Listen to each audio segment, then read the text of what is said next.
तव्हांखे अपडेट कंदा हलूं। अहम ख़बर आहे, सूबाई वज़ीर सईद गनी जी सदारत हेठि पीपी कराची डिवीज़न जो इजलास थियो आहे। इजलास में 27 फरवरी वारे लॉन्ग मार्च खे कामयाब बणाइण ते गौर विचार कयो वियो। तव्हांखे अपडेट कंदा हलूं। अहम ख़बर आहे, सईद गनी जो चवणु आहे त ही लॉन्ग मार्च तारीख़ी लॉन्ग मार्च हूंदो। लॉन्ग मार्च मुल्क जी 22 करोड़ आवाम लाइ बहितर नतीजा ॾींदो।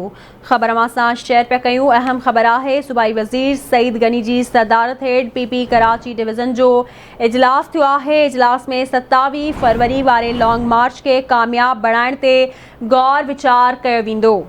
सईद गनी जो चवणु आहे त ही लॉन्ग मार्च तारीख़ी लॉन्ग मार्च हूंदो। लॉन्ग मार्च मुल्क जी 22 करोड़ आवाम लाइ बहितर नतीजा ॾींदो।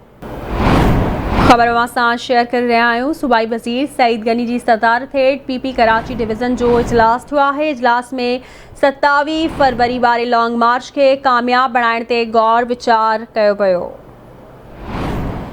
तफ़सील मालूम कंदासीं कराची मां नजीब नाइच खां। जी नजीब, अपडेट कजो, कहिड़ा तफ़सील आहिनि? जी बिल्कुल, सूबाई वज़ीर कराची डिवीज़न के सदर सईद गनी की सदारत हेठि पीस पार्टी कराची डिवीज़न जो इजलास थियो आहे, जंहिंमें जावेद नागौरी उन खां अलावा कराची डिवीज़न के मुख़्तलिफ़ ज़िलनि जा जेके सदर आहिनि पीस पार्टी जा उहे भी शरीक थिया। उन खां अलावा लेडीज़ विंग की अॻुवान ऐं पीपल्स यूथ विंग जा अॻुवान भी जेके आहिनि शरीक थिया आहिनि। अॼोके इजलास में 27 फरवरी ते जेको लॉन्ग मार्च शुरू थिए पियो पीस पार्टी जो कराची खां इस्लामाबाद तरफ़, उन हवाले सां इजलास थियो ऐं कारकुननि जी तैयारियुनि जे हवाले सां सईद गनी पारां मुख़्तलिफ़ डिवीज़न जा जेका ज़िलनि जा जेके सदर आहिनि उन्हनि खां रिपोर्ट वरिती वई ऐं उन खां अलावा गाॾियुनि जा काफ़िला जेके आहिनि उन्हनि बाबति बि जेको आहे तफ़सीली जाइज़ो वरितो वियो।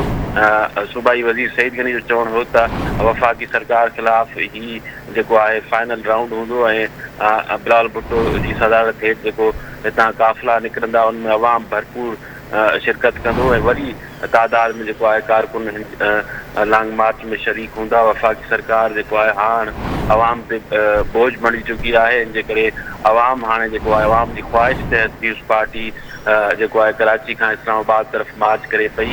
इस्लामाबाद पहुचण खां पोइ जेको आहे वफ़ाक़ी सरकार जे ख़िलाफ़ जेको आहे उते अॻिते जेको लाहेअमल हूंदो उनजो ऐलान कयो वेंदो आहे। उनजो त हाणे जेको आहे हीअ इमरान हुकूमत वधीक हली न सघंदी। जी महिरबानी जी नजीब अपडेट करण लाइ।